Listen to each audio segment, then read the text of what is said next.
Olá a todos, sejam bem-vindos a mais uma aula de farmacologia básica aplicada. Hoje, então, a gente vai começar a falar de uma doença altamente prevalente, de uma doença que gera diversos problemas de saúde a partir, do seu descontrole e que precisa ser olhada com bastante atenção e carinho, que é a questão da hipertensão arterial sistêmica. Pois bem, nós temos então uma condição que esta situação vem aumentando consideravelmente nos últimos anos, vem sendo pauta de discussão de vários corpos clínicos e a questão do uso da medicação se torna um ponto sensível e essencial, visto que boa parte das pessoas apresentam essa doença e mesmo usando a medicação corretamente indicada, acaba não tendo sucesso no tratamento antihipertensivo, seja porque algum fator não está bem trabalhado na questão do controle da pressão arterial sistêmica. E por essa razão que é importante que a gente conheça bem a questão dos fármacos utilizados, seus princípios, as suas formas de utilização, vantagem e desvantagem entre as classes, para que realmente possa ter as orientações mais efetivas com relação ao tratamento da pressão arterial sistêmica. Então, os objetivos da aula de hoje, podemos dizer que o objetivo geral é compreender as principais causas que envolvem o que a gente chama de morbidade relacionada ao medicamento nos antihipertensivos, que é uma questão com uma interface muito próxima com a farmacologia, e como objetivo específico, refletir sobre o papel do profissional de saúde nesse contexto, então o que ele pode fazer, o que ele deve fazer para evitar, seja qual for a sua categoria profissional, e refletir sobre a importância de lidar com esse fenômeno para promover um diferencial no tratamento desta condição clínica, defendendo o uso racional de medicamentos, o uso adequado das medicações e também o incentivo à promoção à saúde pelo tratamento não farmacológico, que é de tão importância quanto o tratamento farmacológico também. Pois bem, antes de iniciar o contexto hoje, uma questão mais introdutória sobre a hipertensão e as formas de corrigir os valores pressóricos elevados, vale algumas reflexões. Por que quem usa medicação para hipertensão não está tendo ela devidamente controlada? Quais as principais causas desse fenômeno não controle? E como ajudar a reverter a situação sendo profissional de saúde? A primeira coisa que eu adianto a vocês é que a reversão desse quadro, que a gente denomina morbidade relacionada com o medicamento, será devidamente revertida a partir do momento que a gente conheça a fundo o uso dos medicamentos, não só da forma como atua fisiologicamente, mas como as orientações para o uso correto, visto que muitas das medicações acabam tendo interações com alimentos, tendo interações com outros medicamentos, a questão da adesão correta, a questão de manifestação de efeitos adversos que impede o paciente de continuar utilizando, entre vários fatores. Então, o profissional de saúde, seja ele médico, enfermeiro ou farmacêutico ou qualquer outra categoria, tem um papel fundamental em conhecer a medicação, identificar esses problemas e promover a orientação mais adequada possível para que não ocorra naquela situação que eu apresentei no início de morbidade relacionada com medicamentos. Pois bem, então vamos falar então da hipertensão arterial sistêmica.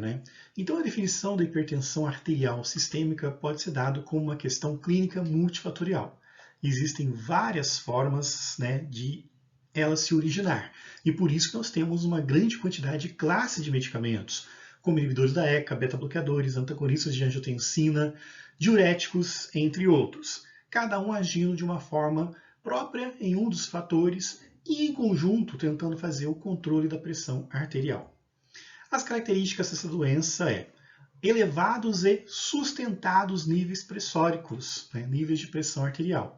Nós temos um valor limite que é tolerado, e quando ultrapassa esse valor, o que a gente então observa é que o coração principalmente acaba tendo que trabalhar mais do que é capaz, e isso faz então com que alguns problemas já aconteçam e um risco aumentado, quando junto com outras comorbidades, como por exemplo, a presença de dislipidemia, que pode obstruir um vaso e numa pressão mais elevada ocorrer o rompimento do vaso, que se for no cérebro pode ser um acidente vascular cerebral, se for no coração pode ser um infarto agudo do miocárdio.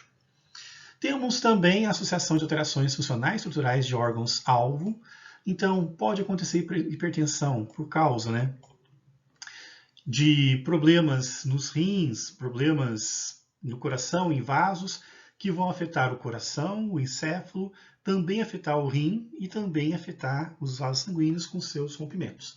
Então é uma via de mão dupla. Tá? À medida que você é a origem, você também é afetado na questão da hipertensão arterial sistêmica. As alterações metabólicas também, né, têm um papel fundamental, principalmente a diabetes, que é o nosso próximo assunto. E a gente vê que somando esses dois fatores, aumentem muito o risco, né, de um quadro adverso, né, do qual a pessoa pode evoluir até para mortalidade, né, relacionada à questão da hipertensão arterial sistêmica. E o consequente, né, realmente, risco desses eventos, né, que eu acabei de citar para vocês, sendo que alguns podem ser fatais e outros não fatais. AVC, infarto agudo do miocárdio, alguns a longo prazo, como falência renal, entre outras questões. Então, o que nós podemos dizer com relação à fisiologia, primeiro, gente, da pressão arterial? Existe uma diferença entre hipertensão arterial e pressão arterial. A pressão arterial é o valor, né, que você tem sobre os vasos mediante alguns eventos fisiológicos que a gente vai ver, que leva então a uma força sobre a área. Só que esse valor for um pouco excessivo, há um risco, né, da pessoa desenvolver uma complicação clínica mais grave. E a pressão arterial ela é definida da seguinte forma, né? Ela é definida pelo débito cardíaco vezes resistência vascular periférica. O que vem a ser isso? O débito cardíaco, né, de uma forma bem simples para dizer a sua definição, é a quantidade, o volume de sangue que é expelido em cada sístole, em cada batida do coração. Então, dependendo do volume que sai, né, eu vou ter uma influência sobre a minha pressão arterial. E o que seria resistência vascular periférica? A resistência vascular periférica é a força que o sangue exerce sobre os vasos. Está intimamente ligada ao volume. Se eu tenho um volume maior, eu vou fazer uma força, uma pressão maior sobre os vasos. E o que isso significa? Significa que se eu tiver um débito cardíaco elevado, ou seja, um grande volume, isso contando o tempo, né, de 1 minuto, eu vou ter aumento da pressão arterial. Então é uma questão de proporções diretas. E se eu tiver uma grande resistência vascular periférica, que pode ser pelo volume excessivo, mas pode ser também pela contração do vaso, se o vaso acaba tendo um diâmetro menor, contraído, ele também aumenta a sua resistência vascular periférica, essas duas situações contribuem para o aumento da pressão arterial. Então, muito sangue sendo expelido por minuto, durante um período, né, de 1 minuto, pela sístole, e excesso de volume sanguíneo nos vasos ou uma contração dos vasos leva a aumento da pressão arterial. E o débito cardíaco também tem outra definição importante. Ele corresponde à frequência cardíaca vezes resistência vascular periférica. Ou seja, nós temos em média, né, 71 batimentos por minuto em estado de repouso. Se a nossa frequência cardíaca aumenta, né, o que acontece? No intervalo de tempo, vamos imaginar que é uma pessoa com 130 batidas agora, constante, o que vai acontecer? Por minuto, eu vou aumentar também a quantidade de sangue expelida, porque o coração está batendo mais vezes. E desta forma, então, vou, né, aumentar débito cardíaco, e aumentando débito cardíaco, o que acontece? Eu tenho aumento da pressão arterial. E a resistência vascular periférica também aparece nessa equação, né, como uma proporção direta. Então, o que significa, gente? Significa, inicialmente, que quanto mais sangue sair do meu coração em um intervalo de tempo, maior será a minha pressão arterial. Quanto mais força eu exercer, quer dizer, quanto mais força o sangue exercer sobre os vasos, maior será a minha pressão arterial, seja por volume elevado, seja por uma contração da musculatura lisovascular. E no intervalo de tempo, se o coração bater mais vezes do que se está planejado, também, né, se eu bater, por exemplo, aqui 41 vezes, 41 vezes a mais, vai acontecer que eu vou estar colocando mais sangue circulando e neste processo, mais volume de sangue circulante, maior a pressão arterial.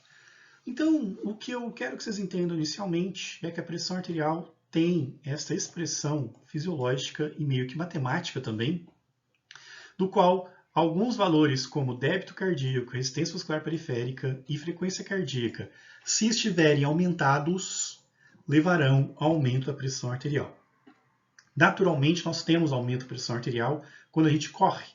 Quando a gente corre, o coração dispara, a frequência cardíaca aumenta, eu tenho aumento da pressão arterial. Só que é diferente. Na definição anterior, o que eu falei? Eu comentei que são níveis persistentes. Se eu correr e depois entrar em repouso, vai acontecer da minha pressão estabilizar. Se eu ficar muito tempo sem ir ao banheiro para urinar, eu vou estar aumentando a quantidade de líquido circulante no meu corpo. A pressão arterial vai aumentar. Depois que eu for ao banheiro e urinar, a tendência é que a pressão diminua, porque eu estou retirando o líquido do meu corpo. Por isso que não se pode aferir pressão arterial se a pessoa fez uma caminhada exaustiva e se ela está com a bexiga cheia. E se eu libero alguns neurotransmissores do estresse, como a adrenalina, eu vou ter contração do vaso, porque eu preciso que o sangue circule mais rápido. Só que a consequência disso é o aumento da resistência vascular periférica. Então essas são algumas características importantes e uma questão também que eu gostaria de destacar. Eu posso ter valores de pressão elevada momentaneamente, se eu correr, se eu tiver uma notícia estressante, se eu fizer alguma atividade física, mas depois volto ao normal. Agora, se a questão é persistente, significa que eu tenho uma patologia e que isso vai manter o valor pressórico elevado por muito tempo e isso pode prejudicar e muito a minha saúde. Pois bem, então, temos uma questão fisiológica e temos uma questão fisiopatológica. O que é a questão fisiopatológica? É quando o débito cardíaco está elevado, é quando a frequência cardíaca se encontra elevada e é quando a resistência vascular periférica está elevada. Aqui, quando eu tenho excesso de líquido circulante, por exemplo, aqui, quando a frequência cardíaca está acima do previsto, e aqui, quando os vasos, ao invés de estar relaxados, eles estão contraídos. Então, tudo isto que eu apresentei aqui, quando acontece em conjunto ou isoladamente, vai afetar a minha pressão arterial e, se for de forma muito persistente, me tornarei então hipertenso e preciso então fazer o tratamento adequado. Pois bem, existem vários fatores que regulam essa questão fisiológica. Por exemplo, lá nos rins nós temos um sistema, que você deve ter estudado isso em alguma disciplina, que é o sistema renina-angiotensina, que é uma forma de você regular o calibre dos vasos sanguíneos para não ter hipotensão nem ter hipertensão. Então, o que acontece? Nós temos uma substância no organismo nosso chamada angiotensinogênio, que na presença de renina se transforma em angiotensina 1, que não tem atividades voltadas diretamente para a pressão arterial, mas na presença de uma enzima denominada enzima conversora de angiotensina, ela converte o angio 1 em angio 2, angiotensina 2. O que eu tenho na angiotensina 2? Ela vai agir sobre os seus receptores e vai promover o quê?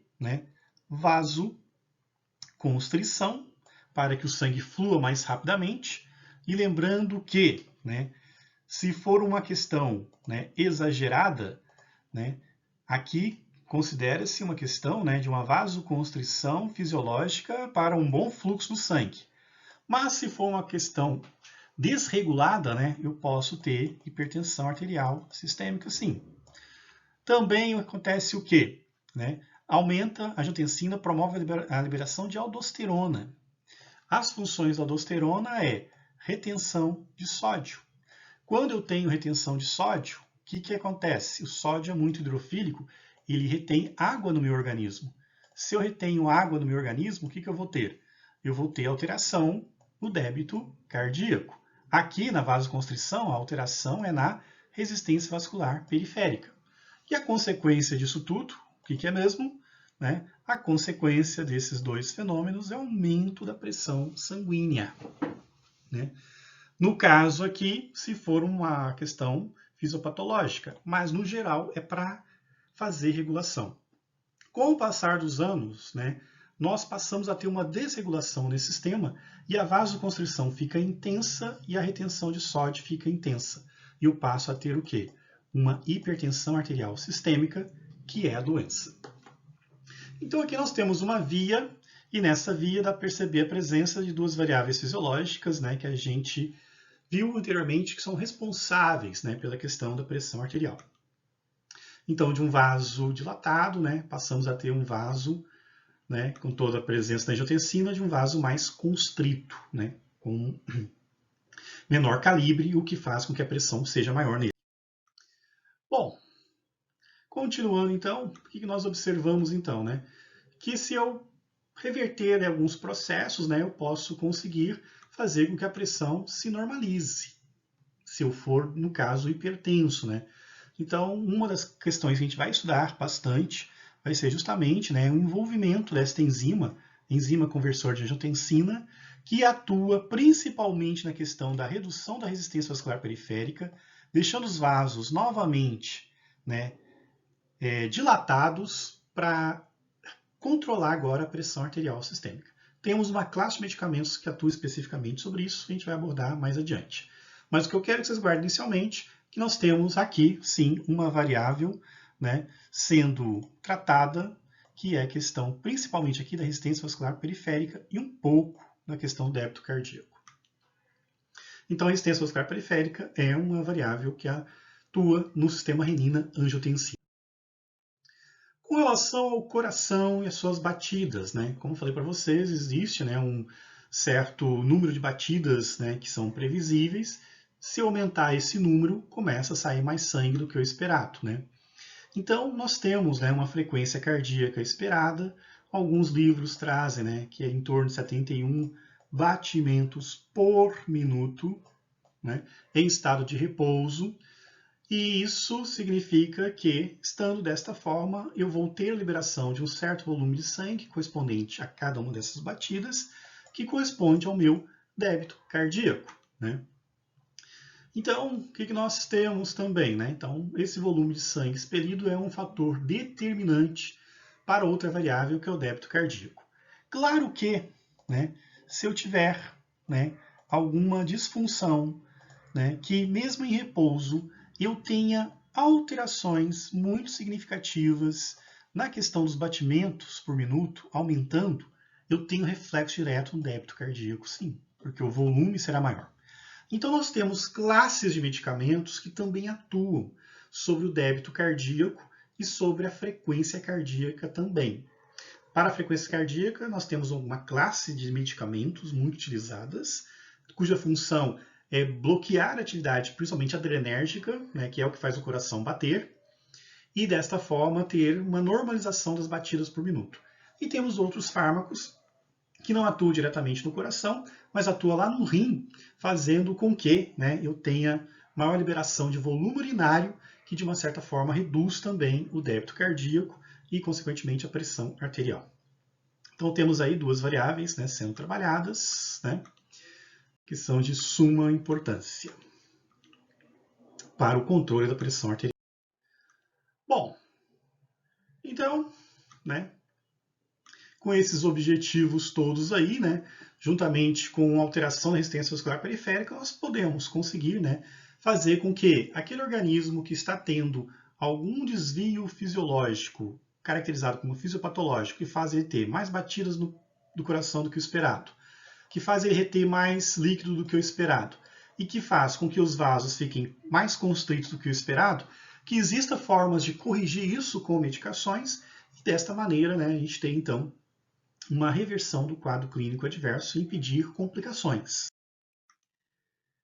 Então, temos aí novamente a fórmula, né, só para a gente dar uma relembrada, né, e ver que a hipertensão arterial sistêmica ela acontece quando eu tenho, né, um desarranjo movido por uma questão fisiológica que eleva esses fatores isoladamente ou em conjunto, que não vai fazer mais que eu tenha somente uma pressão arterial, mas agora um valor elevado e persistente de pressão arterial, caracterizado como hipertensão arterial sistêmica.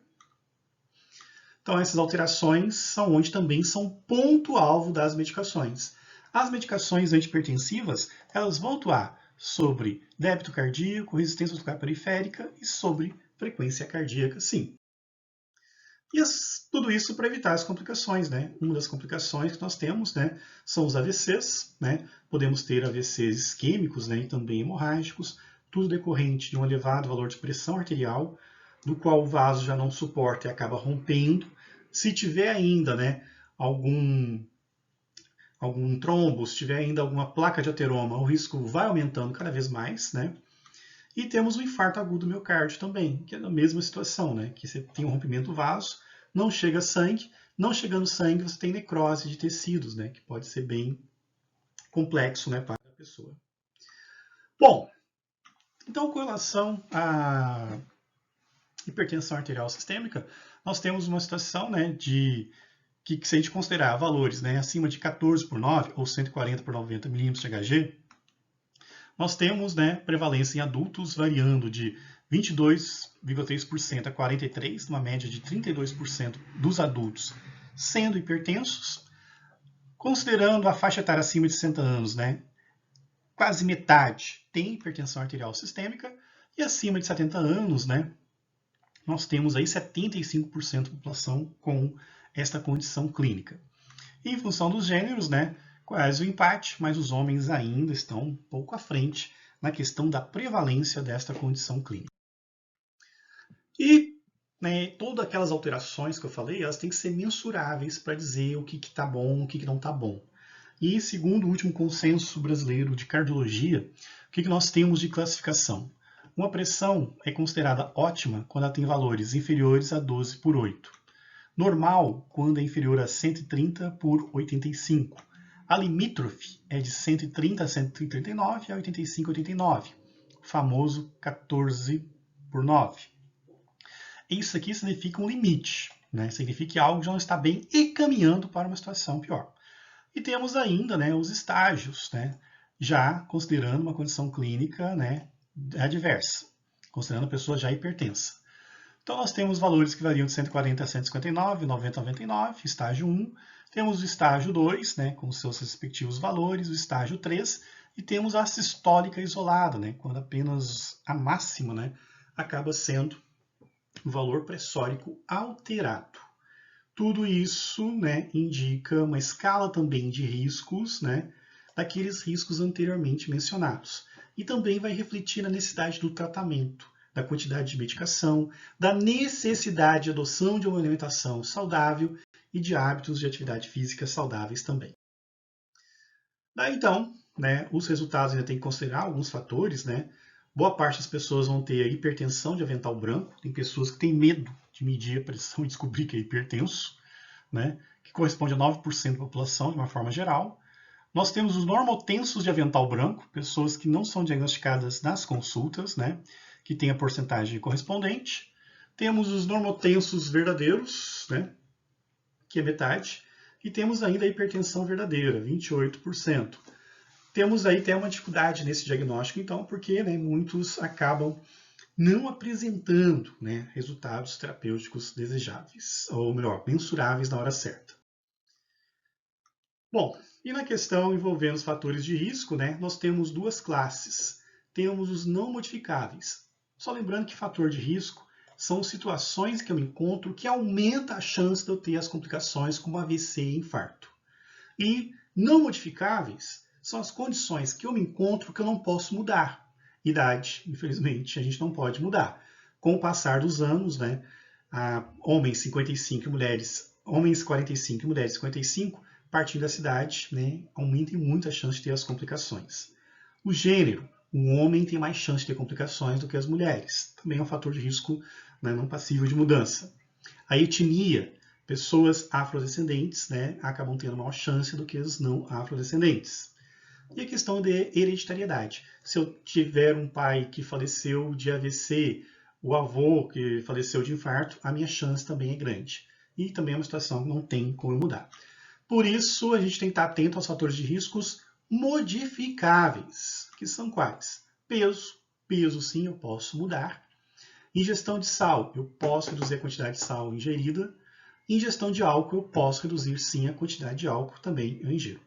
Uma vez que eu me enquadrar na maioria desses casos aqui, eu preciso estar atento àquilo que eu posso mudar. Esse é um dos princípios básicos, que ajuda em muito na questão farmacológica, porque medicamento em si sozinho não consegue fazer a reversão do problema. E o sedentarismo também, não vamos esquecer que sedentarismo também é uma coisa que a gente pode mudar.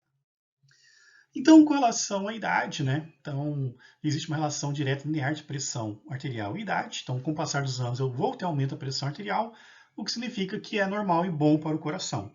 Então, eu preciso, né, cuidar, né, da minha pressão com o passar dos anos. Existe um discurso que diz, né, minha pressão para minha idade está boa.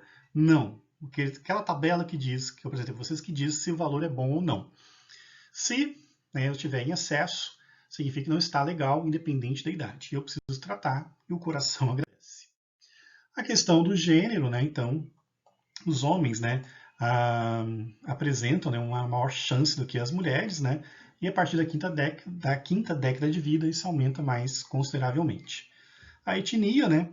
Então, a hipertensão é mais prevalente em indivíduos da cor não branca, né? E os estudos, né, mostram que esta condição acaba sendo bem evidente, requerendo também um tratamento adequado.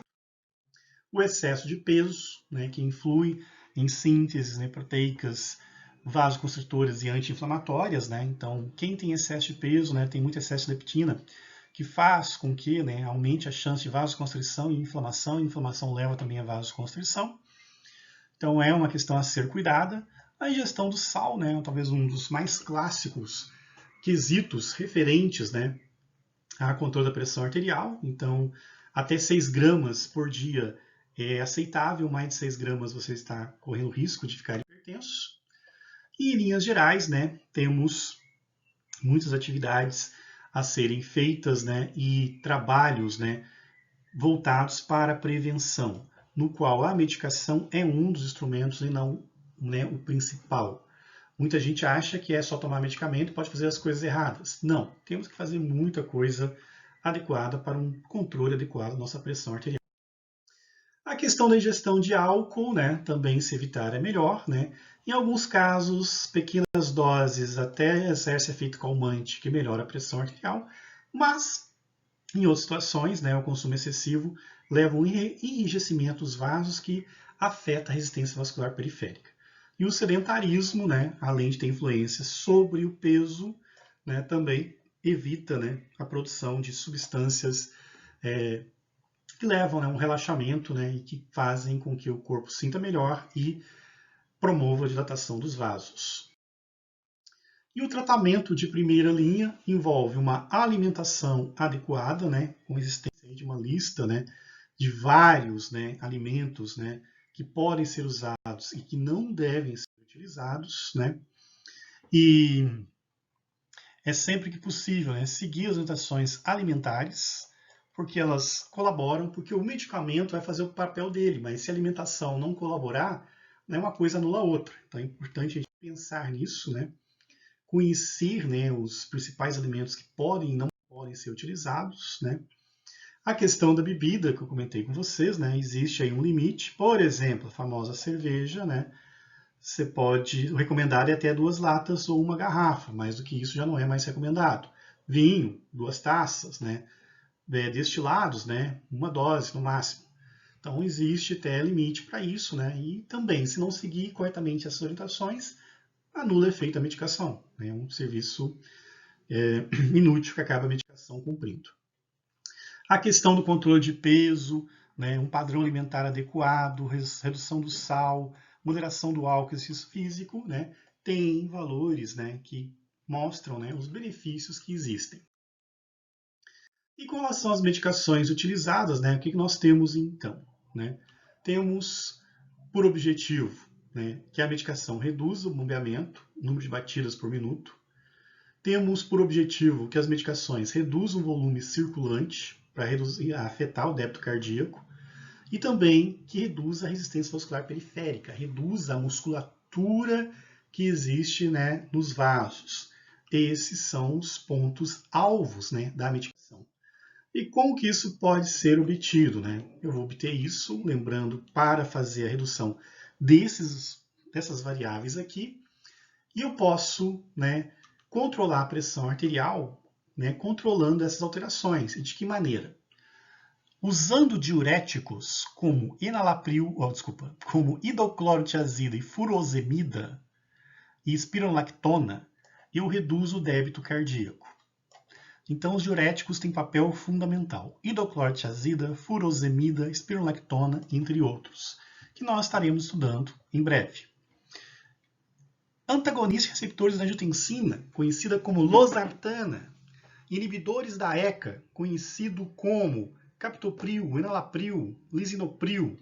E bloqueadores de canais de cálcio, conhecidos como nifedipina e amlodipina, são fármacos que relaxam a musculatura lisovascular e, por sua vez, reduzem a resistência vascular periférica. Então, esses medicamentos também estaremos estudando e vendo como é que eles atuam. E, por fim, temos os beta-bloqueadores, propanolol, atenolol, metoprolol, entre outros, que são fármacos que reduzem a frequência cardíaca, faz o coração bater menos vezes quando ele está batendo exageradamente. Também será uma classe de medicamentos que a gente estará estudando, né, futuramente. Então, a partir da próxima aula, vamos estudar bastante, né, essas classes de medicamentos e ver como que elas atuam, conhecendo os benefícios, os efeitos adversos e os esquemas terapêuticos mais adequados. Correto? Bom, assim então encerramos nossa aula, né? O objetivo era compreender as principais causas das morbidades relacionadas aos medicamentos antihipertensivos. Conhecemos inicialmente, né, a questão da fisiologia e fisiopatologia. Vamos adentrar um pouco mais nessa questão, né, de como evitar. E para evitar, tem que agir naqueles pontos-chave que eu mostrei para vocês. E refletir sobre o papel, né, do profissional de saúde, visto que é uma doença que tem a medicação, mas tem também, né, as medidas não farmacológicas, né? E a importância de lidar com esse fenômeno, visto que é uma doença altamente prevalente. Certo? Bom, então era isso que eu tinha para apresentar para vocês hoje. Vejam no ambiente virtual os exercícios serem feitos. Qualquer dúvida, entre em contato. Obrigado.